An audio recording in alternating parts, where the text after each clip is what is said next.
끊임없이 계속 강의 진행합니다.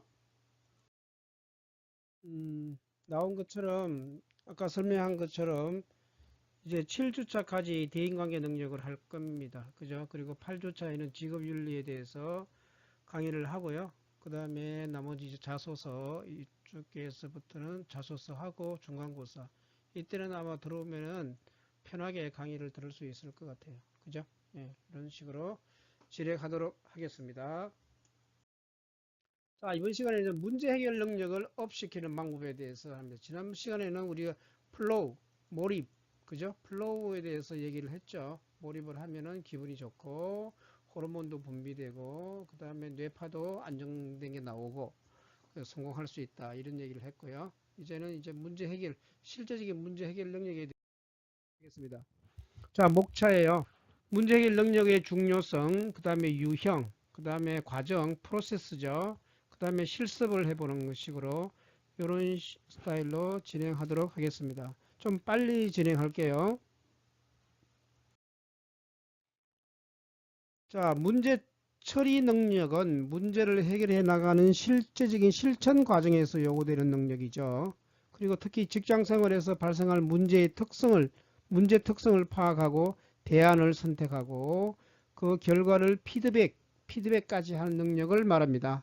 그죠? 그래서 이번 강좌에서는 자신의 문제 해결 능력 수준이 어느 정도인지를 진단하고 문제가 발생했을 때 해결하는 유형이 어떤 스타일이 있는지를 알아본 다음에 프로세스를 학습을 하고 그 다음에 자주 활용되는 두 가지 방법을 한번 실습해봄으로 해서 문제 처리 능력을 향상시킬 수 있도록 한번 해볼 것입니다. 자, 학습 목표는 문제 해결 능력의 수준과 문제 해결 능력의 유형을 설명하고요. 그 다음에 프로세스 7단계를 설명을 합니다. 그 다음에 5Y, 그 다음에 스캠퍼 방법, 5Y와 스캠퍼 방법을 사용해서 자신의 문제 해결 과정에 적용을 한번 해보도록 합니다. 자, 문제 해결 능력이란 용어부터 정리해 볼게요. 직장 생활에서 업무 수행에 발생되는 여러 가지 문제를 창조적, 논리적, 비판적 사고를 통해 그 문제를 올바르게 인식하고 해결하는 능력을 말하는 거죠. 자, 5Y는 뭐냐면은 문제의 원인을 찾기 위해서 5번 질문하는 방법이죠. 5Y, Yman. 제 닉네임도 Yman입니다. 영맨이고 Yman. 자, 스캠퍼. 어떤 현상을 개선하기 위해 대체, 결합, 조절, 변경, 확대, 축소, 용도 바꾸기, 제거, 역발상하는 그 다음에 재정리하기 같은 7가지 질문을 통해 혁신적인 해결 방법을 찾는 거죠. 발상법이죠. 문제 해결이 안 될 때는 진짜 스캠퍼처럼 좀 더 엉뚱한 방향으로 엉뚱하게 생각해 볼 필요가 있습니다. 그죠? 예, 그런 거 얘기입니다. 만화 한번 볼까요?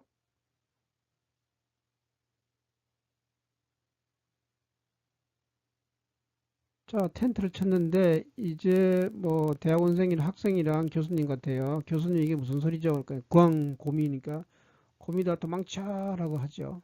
근데 이 학생은 뭐예요? 운동화 신을 시간 운동화를 신고 있죠. 그런데 왜 이러죠? 빨리 도망가야지 했는데 자 뭐죠? 문제는 그게 아닌 것 같은데요. 쌩 가죠. 왜?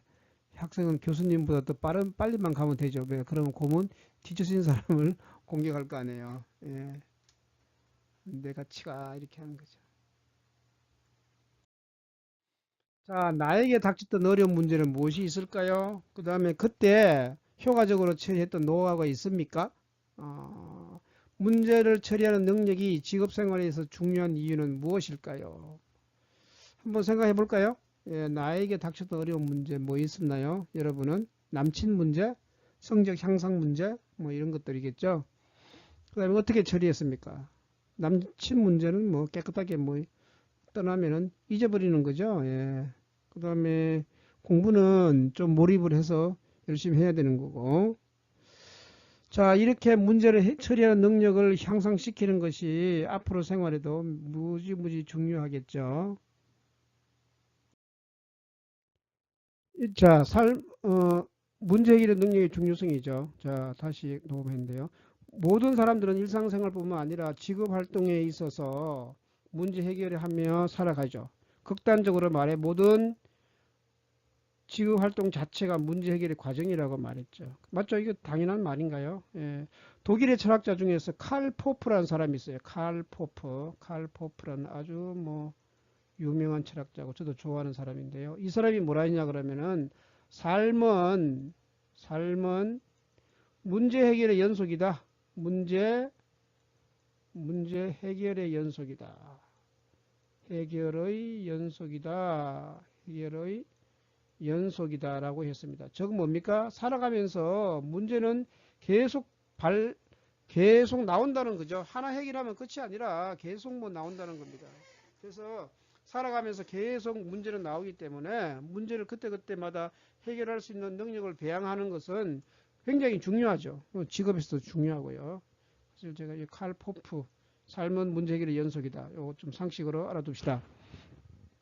그럼 문제가 뭐냐? 문제는 이상과 현실 사이에 존재하는 갭이죠. 차이죠. 차이. 그 변화에 대한 욕구이자 조직의 발전을 이루어내는 토대가 있는 거죠. 즉 이런 문제가 있어야만이 결국은 뭡니까? 개인도 발전하고 조직도 발전한다는 거죠. 그 이런 문제가 없는 거는 안 좋은 거죠. 어차피 문제는 있어야 되는 거고. 근데 이런 문제에 직면했을 때 문제가 뭐예요? 슬기롭게 해결하는 능력이 필요하다는 거죠. 그리고 그래서 이런 능력은 모든 직업인에게 요구되는 반드시 있어야 되는 필수적인 핵심 역량이 됩니다. 역량이 될 것입니다. 아시겠죠? 네, 그래서 지금 대부분 다 사람들이 서비스업의 고용주 절반이 근로자 문제 처리 능력, 근로자 문제가 뭐냐 그러면은 일을 대한 처리 능력이 부족하다고 하는 거죠. 이게 보시면은 서비스 고용주 10명 중 5명은 근로자의 직무 숙련 중 문제 처리 능력이 가장 부족하다 느끼는 것들이죠. 그죠? 뭐 내용을 읽어보시면 알겠지만 주로 이제 말하는 게 근로윤리, 그죠? 팀워크, 공동체 윤리, 업무 이해 능력 이쪽이죠.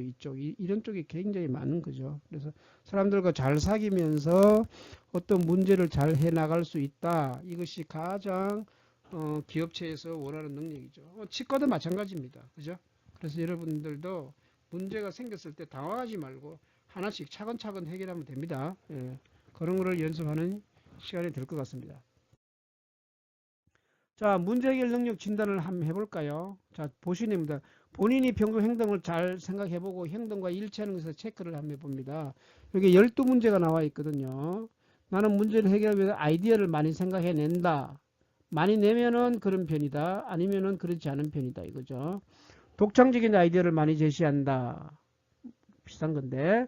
그 다음에 그냥 다듬어지지 않은 아이디어를 분석하고 종합한다. 그래서 누가 아이디어를 내면은 잘 가공한다. 이런 거겠죠. 그 다음에 상대방의 논리를 구조화하여 개선점을 찾는다. 그 사람이 뭐가 말하는 것이 뭐가 잘못됐다. 뭐 이런 것들 찾아내는 거. 그 다음에 이제 상사의 지시도 비판적으로 생각한다. 제시된 아이디어를 평가하는데 의견을 적극적으로 표현한다. 문제가 발생했을 때 결과를 미리 이룰 것이다. 예측을 한다.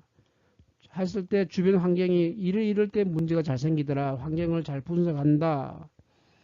그 다음에 문제 중에서 우선순위를 잘 고려해서 하나하나씩 해결한다. 이런 것들이죠. 대안을 논리적으로 검토한다. 그 다음에 대안이 실제로 가능한지를 고려해 본다. 방법을 찾고 실천하고 결과를 한번 평가해 본다. 이런 것들, 요것들 한번 여러분들이 체크해 보시면 좋을 것 같아요. 그죠? 그래서 이제 1번, 6번 중에서 그렇지 않은 몇 점 점수가 나오죠. 예, 그러면은 요거는 사고력이 이제 좋은 거고요. 사고력. 요거는 문제 처리 능력이죠. 문제 처리 능력. 예. 7번에서 12번 사이는 문제 처리 능력이고요. 1번에서 6번 사이가 점수가 좋으면은 사고력이 뛰어난 거고요.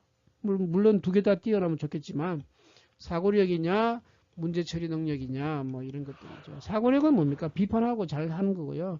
문제 처리 능력은 실현 가능성이 있는 것을 뽑아가지고 하나씩 실천해 간다 뭐 이런 것들이죠. 그렇게 생각할 거 없습니다.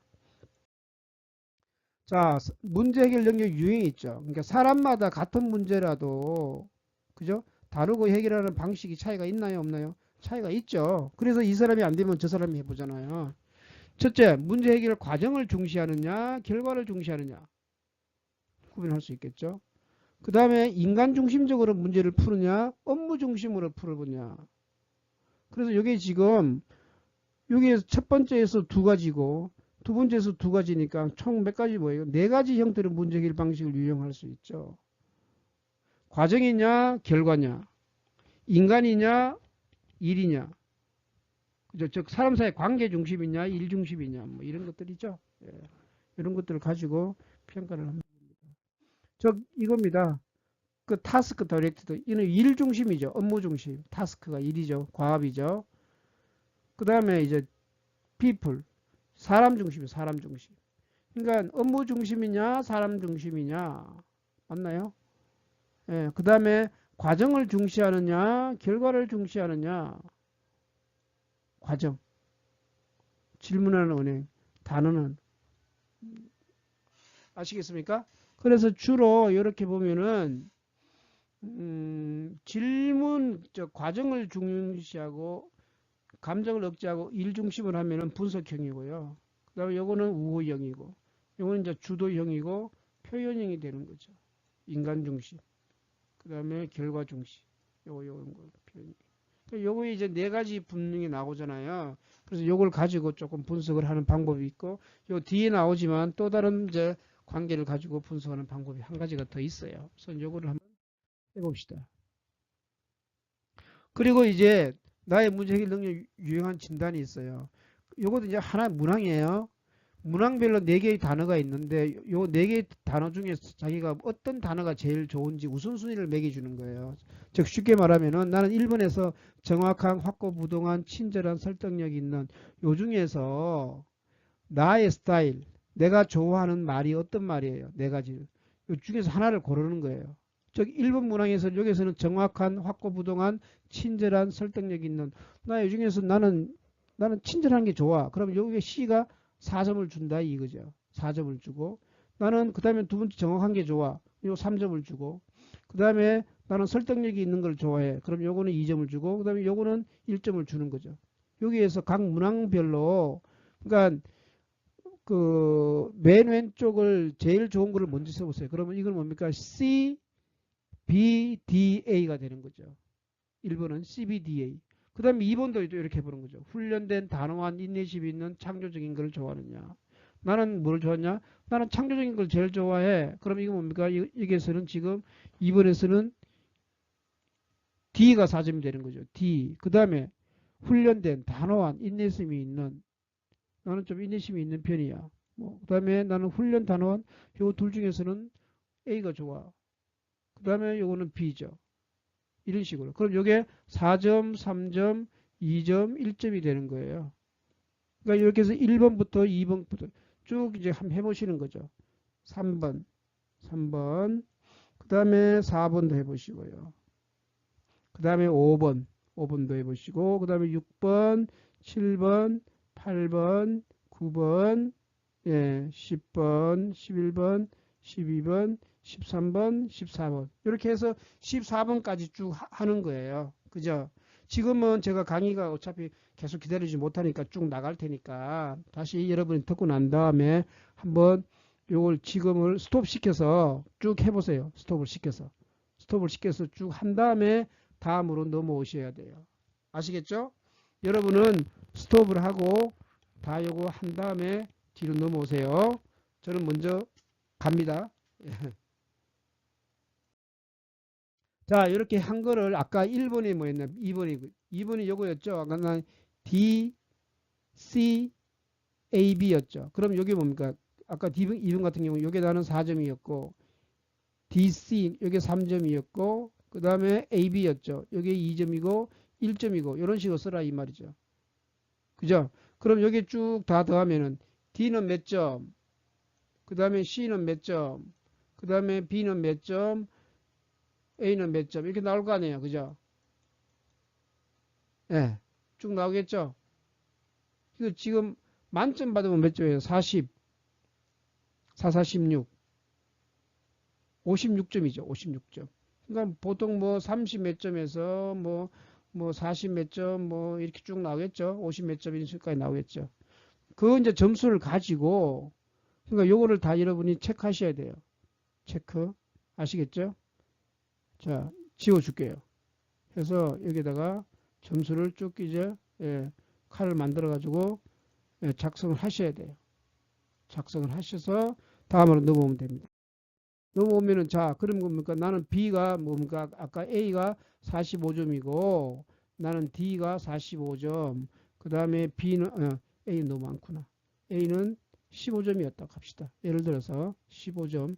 그 다음에 나는 B가 30점이었어. 나는 C는 30점이었어. 그럼 나는 무슨 형태인가요? 나는 이거네요. 그죠? 예. 요런 형태가 나오겠네요. 이런 형태. 자, 이렇게 이제 나온 거 사각형을 만들어 본다는 거죠. 사각형을 만들어. 그러면 뭡니까? 이 중에서 제일 좋은 게 뭡니까? 제가 D가 점수 받았죠. 그럼 뭡니까? 표출형 점수가 많았고, 그 다음에 C는 우호형, B는 주도형, A는 분석형이다. 이거죠. 표출형은 아무리 외향적이겠죠. 분석형은 좀 이렇게 내향적인 거. 맞나요? 예, 주도형도 외향적인 거. 뭐 이런 식으로죠. 우호형은 잘 어울리는 스타일이고, 뭐 이렇게 해서 자기가 분석형이냐, 주도형이냐, 우호형이냐, 표출형이냐 이거를 한번 쭉 다 해본다는 거죠. 그래서 왜 이걸 왜 합니까? 이걸 왜 하는 거죠? 그냥 문제를 해결하려고 하는데 나는 주로 문제를 내 스타일은 어떤 스타일이냐고 이제 일단 알아야 되는 거죠. 그래서 그 스타일에게 맞는 방법을 찾아내기 위한 거죠.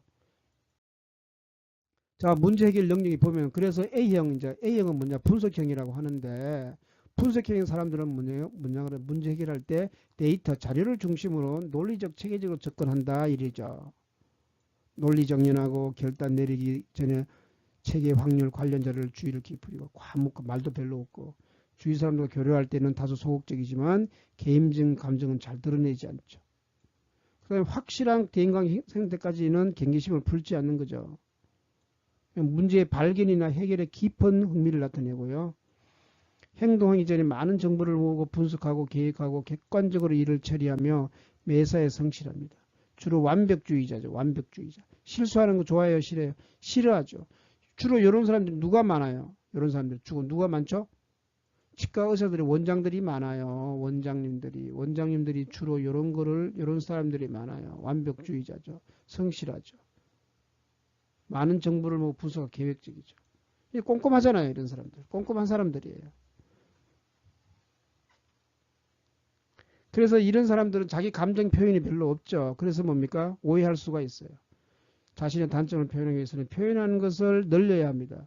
그죠? 말로 표현하고 상대를 인간적으로도 개인적으로 칭찬도 많이 해줘야 되고 그죠? 친근감 태도를 보이는 것이 중요합니다. 이런 분석형. 그러니까 여러분들이 여러분 성격을 분석할 게 아니라 나중에 여러분이 근무하는 원장님 스타일도 한번 분석을 해보세요. 저분은 무슨 스타일이다는 알아야죠. 이거를. 그래야 이 생활을 원만하게 할 수가 있어요. 자, 주도형. 주도형은 뭡니까?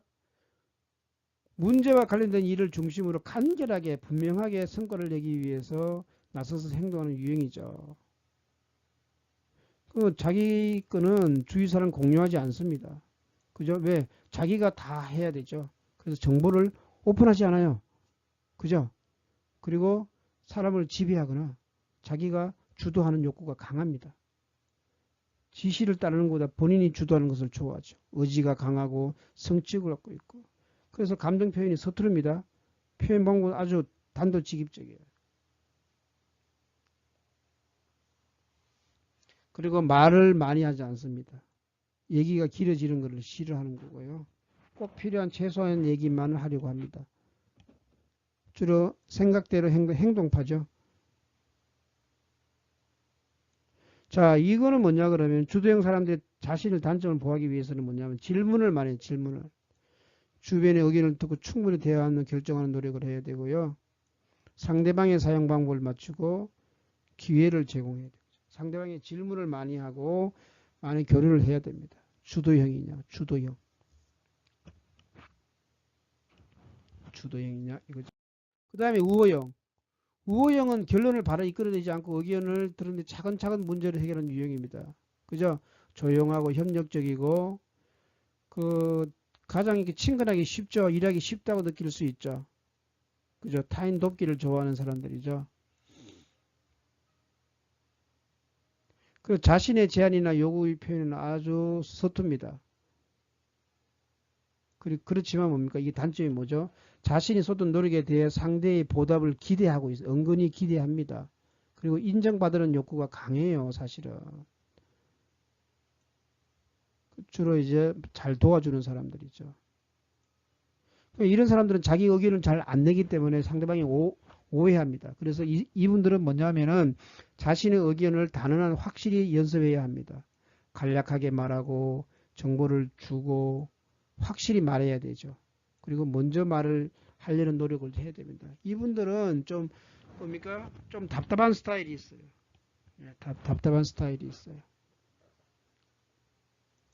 그 다음 표현형. 이 사람은 인간 중심으로 다양한 이야기와 감정을 교류하며 문제를 해결하는 능력입니다. 그죠? 활기차며 대화, 말이 많죠? 인간적이고. 그 다음에 결과지향적이고. 위험 감수를 두려워하지 않습니다. 혈기왕성, 미래지향적, 독창적, 본대. 좋은 것 같지만 빨리 친해요. 신속히 대응하고 친해지기 쉬운 특성이 있습니다. 그죠? 편을 만들어줍니다. 근데 이 사람은 자기 말이 너무 많아요. 그래서 지나치게 대화 내용에 몰두하지 않으면 좀 사실에, 팩트에 근거해서 결정해야 되고 좀 흥분하지 말고 차분히 생각을 해야 돼요. 주변의 생각도 좀 해주는 노력이 필요합니다. 자기 말만 많은 사람들이죠. 표현 너무 말이 많아. 예, 일을 끌려가려고 하고 이런 사람들이 조금 있습니다. 표현형.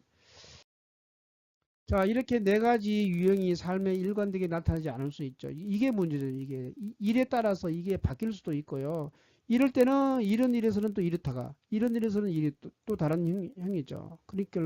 그렇기 때문에 다양한 특성을 갖고 있으며 문제도 상황이 다양하기 때문에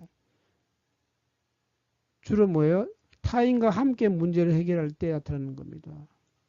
그래서 나의 문제 해결 특성 기반으로 강점은 살리고 단점을 보완할 수 있는 방법을 꾸준히 연습을 통해서 만들어 놔야 됩니다. 아시겠어요? 자, 아까 말한 거 요 네 가지 유형이 한 번에 일관되게 나타나지 않습니다. 사람에 따라서도 다르게 나타나고요. 일에 따라서도 다르게 나타난다는 거죠. 그래서 네 가지 특성을 잘 알고요. 저 사람은 A형이야. 딱 이렇게 규정 지을 필요는 없어요. 그죠? 계속 꾸준히 가야 됩니다. 자, 문제 해결의 프로세스.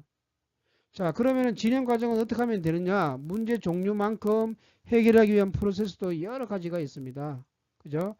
상황, 성격, 목표, 그 다음에 활용한 자원, 여러 사항에 따라 달라지기 때문에 그렇지만 문제 해결을 하는 데는 도움을 줄 수 있는 것들이 공통적인 내용들이 있죠. 그 어떤 것들이 진짜 도움을 줄 수 있느냐 한번 봐야 되겠죠.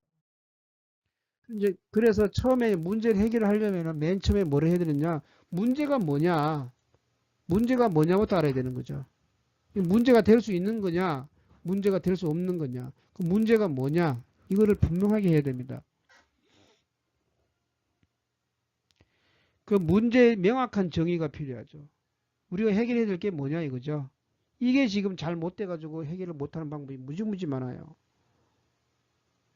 그러니까 매출이 감소한 게 문제인지 소통이 안 되는 게 문제인지 그죠? 그 해결될 문제가 뭔지를 알아야 되죠. 그러니까 치과에서 치과위생사가 자꾸 나간다. 자꾸 나간다는 거죠. 자꾸 나간다. 왜? 뭐 때문에? 문제가 뭐야? 이유가 뭐야? 원인이 뭐야? 이거죠. 그러니까 월급이 적은 거냐? 아니면 서로 관계가 안 좋은 거냐? 아니면 원장님이 마음에 안 드는 거냐?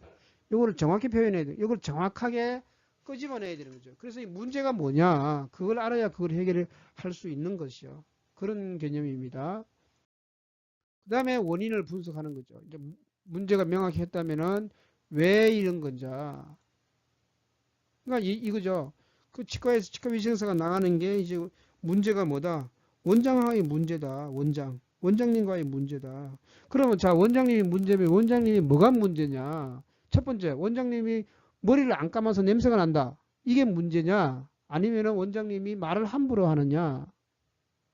아니면은 원장님이 좀 사이코냐? 뭐 이런 것들이죠. 그래서 그 원인을 분명하게 찾아내야 되는 거죠. 의외로 뭡니까? 아, 원장님이 머리를 너무 안 감는 것 같더라. 매일 감는 게 아니고 뭐 일주일에 한 번씩 감는 것 같더라. 그래서 그 사이에 냄새가 너무 심하더라. 뭐 이럴 수 있죠. 이런 것들. 그래서 원인을 정확하게 끄집어내야 되는 거죠. 근본 원인을 정확히 파야 돼요. 그럼 원장님은 머리를 왜 안 감느냐 봐야 되겠죠. 샴푸가 떨어져서 샴푸가 없어서 그러면 샴푸를 사주면 되는 거죠. 뭐 그러지 않겠지만 지금 이제 문제 해결하는 방법을 얻기 위해서 하는 거죠. 이런 식으로 자꾸 그 원인을 이제 파고 들어가야 되는 거죠. 그 다음에 이제 그래서 그게 이제 뭔가 자료 수집이죠. 자료 수집과 분석을 하는 거죠. 그래서 뭐냐면은 문제의 근본 원인이 규명되었으면은 관련된 데이터를 수집하는 거죠. 샴푸를 뭐를 쓰느냐, 뭐 몇 분 감느냐, 뭐 집에 더운 물은 잘 나오느냐, 안 나오느냐, 아침 몇 시에 일어나느냐, 뭐 출근하는데 시간이 많이 걸리느냐, 이렇게 해서 여러 가지 팩트를 중심의 데이터 수집이 분석이 가능한 거죠. 그죠? 예, 그렇게 해서 그다음에 해결 방안을 수립하는 거죠. 그래서 뭡니까? 두피 머리에 냄새 나는데 좋은 샴푸가 뭐더라? 그거를 뭐 사준다든가, 그죠? 예, 뭐 여러 가지 한 건 있겠죠. 그래서 원인이 규명이 되고 관련된 데이터의 수집과 분석이 끝났다면은 해결책을 수립할 수 있다. 자, 이런 과정에서 가급적 잠재적 해결 안들을 많이 상정하는 것이 중요하죠. 그죠? 그래야 해결책의 풀을 확보하는 것이 중요합니다. 그래서 돌발 변수가 생기더라도 효과적으로 대처할 수 있는 예방책이 될 수 있다. 뭐 이거는 뭐 크게 어려운 건 없네요. 자, 그래서 이제 대안 가치 판단, 비용 효익 분석. 자, 이게 지금 그렇게 할 수 있는 문제냐? 뭐 샴푸 없는 거 사준다. 그 다음에 저 뭐야 냄새 나는데 중요한 샴푸 찾는데 그게 뭐 그렇게 비싸겠어요? 충분히 되는 거죠. 그리고 실행 가능한 거죠. 비용이나 효익 분석을 해보는 거지요. 충분히 자 비용에 비해서 대비하여 이득을 얻을 수 있는가를 판단을 한다. 그죠? 그 중에서 하나를 한다는 거죠. 비용 효익은 금전적인 것만 이용하지 아니고 어떤 가치 판단 기준이 있는 거죠. 무슨 말 알겠어요? 근데 그게 그 샴푸에 그게 뭡니까? 어떤 식물 성분이 들어가 있는데 그 식물 성분에 대한 그 원장님이 알러지가 있다. 그러면 안 되는 거죠. 맞나요? 예, 예. 그런 것까지 분석을 하는 거를 비용 효익 분석이라고 한다. 아시겠어요? 예, 이렇게 해서 보면은 해결책을 해가지고 실행을 하는 거죠. 아니, 여러 가지 잠재적 해결책 가운데 최저가 아닌 비용 효익 분석을 통해 결정되면 실행 과정에 돌입을 하는 거죠. 그죠? 그래서 목적했던 결과를 얻도록 하는 것이 중요합니다. 그 다음에 만일의 경우 대비하여 사전에 몇 개의 임시 대안을 확보하는 것도 필요합니다. 나름대로 다 계획을 마련해 두는 거죠. 시나리오를 해가지고 1안이 안 될 경우 2안, 뭐 2안이 안 될 경우 3안, 뭐 이런 식으로 해 두는 거죠. 자, 그렇게 해서 한번 이제 성공해 보면은 수립한 해결책이 목표한 바대로 제대로 수행되기 위해서는 실행 과정에 대한 지속적인 모니터링. 샴푸 했습니까? 안 했습니까? 얼마 썼어요? 이런 거, 그죠? 예. 결과 산출해내지 못한 경우 다시 원인 분석하여 잘못되었는지 해당 과정을 다시 밟아야 하는 거죠. 이렇게 해서 분석까지 철저하게 진행 과정을 잘 평가하는 겁니다. 그래서 혹시 여러분 중에 문제 되겠던 경험이 있으면 한번 적어 보세요. 그죠? 문제가 뭐가 있었고 나는 해결을 어떻게 했다 하는 것들. 예. 이런 것들 써놓으면 나중에 여러분 좀 시험 볼 때 보고서 낼 때 도움이 될 것 같아요. 자, 어떻게 되는지 이것도 한번. 자, 문제 해결을 위한 이제 스킬 연습을 한번 해보는 거죠. 반드시 문제를 많이 보고 해결을 많이 해봐야, 풀어봐야 능력이 향상되는 거죠. 맞나요? 예, 그래서 이 연습을 체계적으로 꾸준히 반복적인 연습을 해봐야 된다는 겁니다. 자, 문제 해결 프로세스. 아까 우리 문제 원인을 찾는 거였죠. 진짜 원인 찾기. 자, 이게 뭐냐 그러면 5번의 질문. 5Y죠. 5Y. 요거 이제 누가 했냐 그러면은 사기치 토요타라는, 자, 토요타라는 이 일본인이 한 겁니다. 회사에서 문제가 발생하면 근본 원인이 무엇인지 찾기 위해서 방법을 활용을 했습니다. 그러니까 5번의 질문. 왜 그런지. 5Y 기법을 한번 여러분 해봅시다. 꼭 5번 해야 되는 건 아니에요. 상징적인 의미고요. 근본적인 도달할 수 있도록 해서, 여기 중요한 건 마음속에 미리 답을 정해놓지 않고 계속 질문하는 거예요. 계속 질문. 그죠? 답을 찾아놓고 그것만 찾으면은 편견이 되는 거죠. 예, 그러니까 핵심은 요겁니다. 핵심은 마음속에 답을 정해놓지 않고 계속 질문하기. 요거예요. 요거. 이게 5Y의 핵심입니다. 실수 한번 해볼까요? 예. 여러분이 하는 게 뭐죠? 내게 해야 될 문제가 뭘까요? 예. 한번 보시고. 자, 그래서 요거 쓰는 거죠. 요거. 그러한 문제가 일어나게 된 원인이 무엇인지 지속적으로 질문해 보는 거죠. 질문. 자신에게 질문하는 거죠. 첫 번째, 왜 그럴까? 두 번째, 왜 그럴까? 왜? 계속 질문해가지고 질문을 잘 만들어야 되는 거죠. 그래야 해결을 파악할 수 있죠. 그래서 근본적인 원인이 뭐냐를 찾아내는 거죠. 근본적인 원인이 뭐냐를 찾아낼 수 있다는 겁니다. 5Y. 그죠? 5번 자꾸 반복해서 질문하는 거예요. 원인이 뭐냐? 자꾸 밝혀나가는 겁니다. 자, 이제는 해결 방법을 찾기 위한 스캠프예요. 아까는 뭡니까? 원인을 찾기 위한 거였고요. 해결 방법을 위한 방법 스캠프라고 그러는데, 이거는 뭐냐 그러면은 현상을 개선하기 위해서 다른 거 해보든지, 결합한다든지, 조절한다든지, 변경, 확대, 축소해본다든지, 아니면 용도를 바꾼다든지, 빼버린다든지, 역발상하든지, 재정리한다든지. 이거는 누구 하냐 그러면은 밥 에버리라는 사람과 요 오스본의 기법을 보완해서 만든 게 스캠프 방법을 한 거죠. 즉 대체하기, 결합하기, 조절하기, 변경, 확대, 축소하기, 용도 바꾸기, 제거하기, 역발상, 재정리하기. 이렇게 해서 몇 가지요? 7가지를 한번 해보는 거였죠. 7가지. 자, 뭐 어려운 거 없어요. 대체하기. 뭐 이겁니다. 사람이나 사물을 A 대신 B로 하면 어떨까? 현재 용도를 조금만 바꿔 다르게 쓸 수는 없을까? 순서를 바꾸면 어떨까? 재료를 바꾸면 어떨까? 성분을 바꾸면 어떨까? 역할 다른 사람을 바꾸면 어떨까? 시간이나 장소를 바꾸면 어떨까? 뭐 이런 것들이죠. 예를 들면 나무젓가락의 젓가락 재질을 나무로 대체한 건데, 이건 뭡니까? 쇠를 가지고 할까? 뭐 나무를 할까? 플라스틱 가지고 할까? 여러 가지를 한 거겠죠. 결합하기. 결합하기는 이제 새로운 짝짓기를 시도하는 거죠. 비슷한 기능끼리 전혀 다른 성분끼리. 여러분 핸드폰 같은 경우도 잘 보세요. 핸드폰이 뭡니까? 전화기하고 카메라하고 붙었잖아요. 그죠? 카메라하고. 그 다음에 또 뭐가 붙었나요? 그렇죠. 동영상 음악을 들을 수 있는 아이튠 그죠? 옛날 같으면 우리 세대 때는 뭐죠? 워크맨이죠. 워크맨을 했죠. 그 전화기, 워크맨, 시계, 카메라 이런 것들이 다 포함된 게 뭡니까? 스마트폰이 됐잖아요. 그게 바로 결합하기입니다. 결합하기. 이렇게 하면 뭐죠? 엄청난 아이디어가 새로운 제품에 대한 아이디어가 태어나는 거죠. 그 다음에 조절하기. 모양을 바꿀까? 문제를 부동할까? 벨로크, 찍찍이, 식물의 씨앗.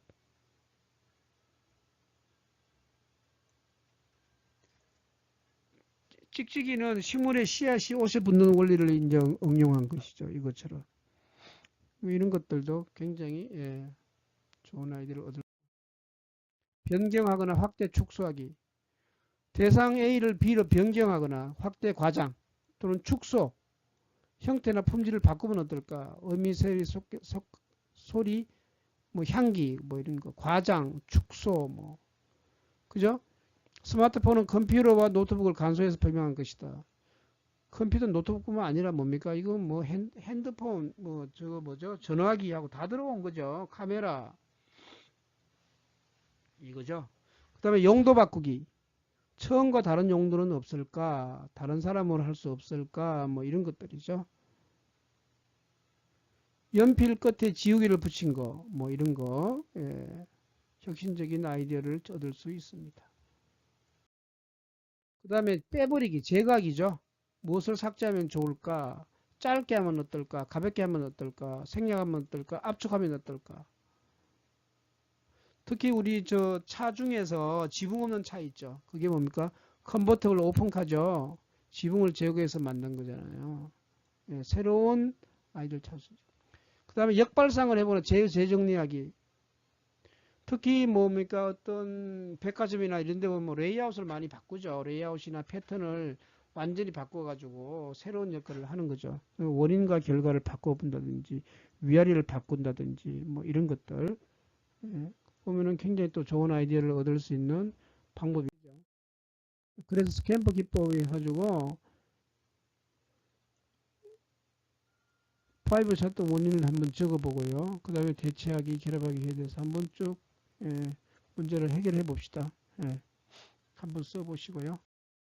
이렇게 해서 자기가 분석형, 요거는 아까 건데, 그죠? 잘못 들어갔네요. 아니죠. 해서 자기가 분석형인지 알고, 그에 따라서 적합한 방안과 구체적으로 한번 써보는 것이 나와 있죠. 자, 그래서 오늘 배운 거 내용을 다시 한번 정리해 보면은요. 문제는 뭐 나쁜 것도 좋은 것도 아닙니다. 당연히 생길 수밖에 없는 거예요. 이상과 현실 사이에 존재하는 갭이며 변화된 욕구이자 개인의 조직 발전을 위한 토대가 되는 아주 고마운 존재가 될 수 있어요. 그렇기 때문에 이러한 문제를 우리가 만났을 때 슬기롭게 해결하는 능력을 기르는 것이 모든 지구인에게 필수적인 역량이 된다는 거죠.